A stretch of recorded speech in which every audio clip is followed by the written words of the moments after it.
cut the skin completely. No one else does it like this. I figured it out because chefs like to use this as a sausage casing. So they stuff it and they fry it and whatever. So in order to leave the whole thing intact, I eviscerate differently than people, most people, anyone else that I know. Usually people would put a cut in here, but it also then dries out when you roast it. So instead, I flip the skin all the way down. So you flip it over, make a little turtleneck, grab the, sorry guys, grab the esophagus and the trachea and pull as much as you can. Don't want to break it. Then I reach in there and loosen it up. You reach in as far as you can. By the way, blood also stains the bird, so I kind of try not to get blood on the bird. Loosen it up, then do it again. And sometimes you'll break the trachea, which isn't a big deal, because it's all going to come out the other side. Are you saying I use the neck as a sausage casing? Yes. Oh, okay. So then you're going to cut right above the butthole.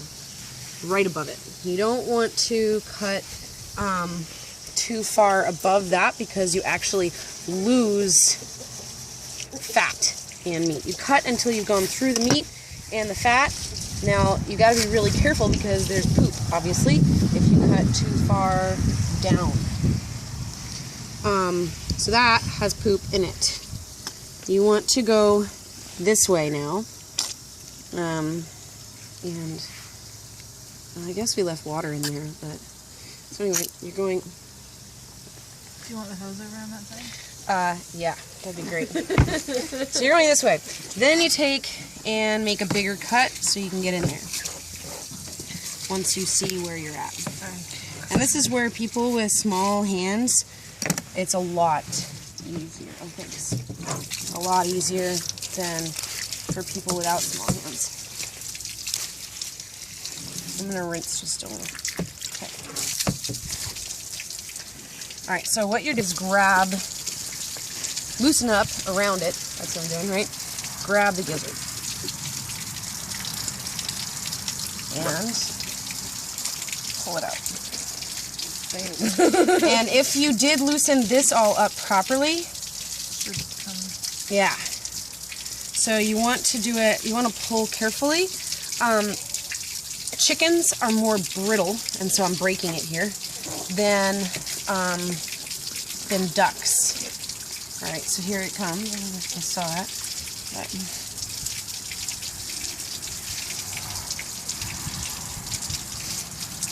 And I kind of wrap my fingers around it. What that is what was inside the gizzard? Grass. And I'll show you guys the gizzard in a second. Okay, so there's a gizzard. Then you grab the guts. That's so pretty. Pull out guts. Shiny. Yeah, there's other cool shit in here too. I'll show you. Grab the guts. This end piece, this little loop, right, okay, is attached to where the liver is. You want to grab right there and pinch and pull. Okay, now we want to remove this. So you make sure you go around this little poop pocket and not into it. So now, for the sake of showing you guys, some people peel the gizzards and sell them. You can't sell them for much more than 75 cents a pound, and I don't find that worth it, so I feed it to the dogs usually. But in order to peel a gizzard, you cut into it like this, open it up. That's what the chickens have been eating. Alright. Here, chicken. And this part actually peels off.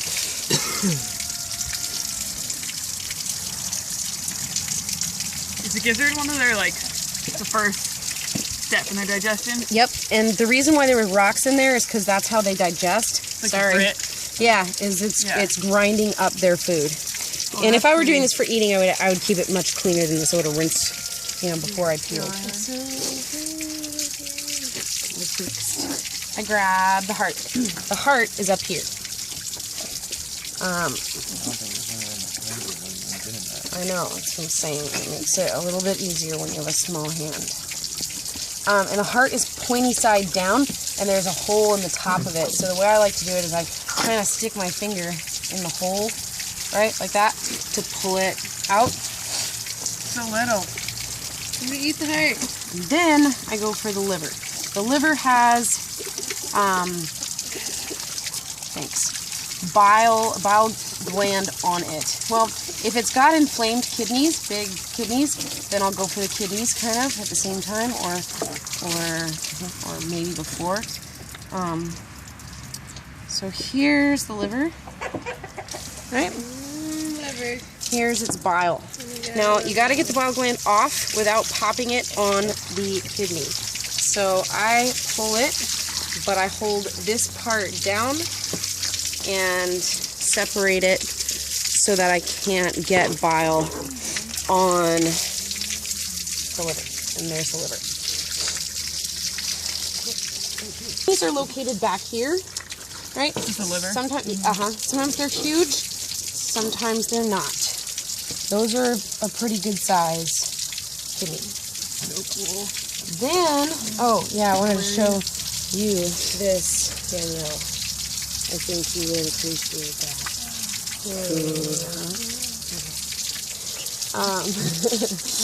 Then I go and retrieve the trachea, if there is a bit of it, or anything that's remaining up here, which I got it all out the first try. Back here are the lungs. They're in the backbone. So you start from the middle at the very top. It's hard to describe this well unless you actually get your fingers in there and you see what I'm trying to say. But I go in between each backbone and run my finger in it to loosen up the lung, and then you can pull the lung out. A lot of times people will kind of like mutilate it inside, and then you got like bits of lung in there. You really want to try and pull it all out in one piece so you don't have those little bits. Alright, and then you're done. And then it's empty. And then it is empty. And then I'll take that through here. And the very last step is give it a rinse and a squirt. And squirt until the water is clear. And then it's finished.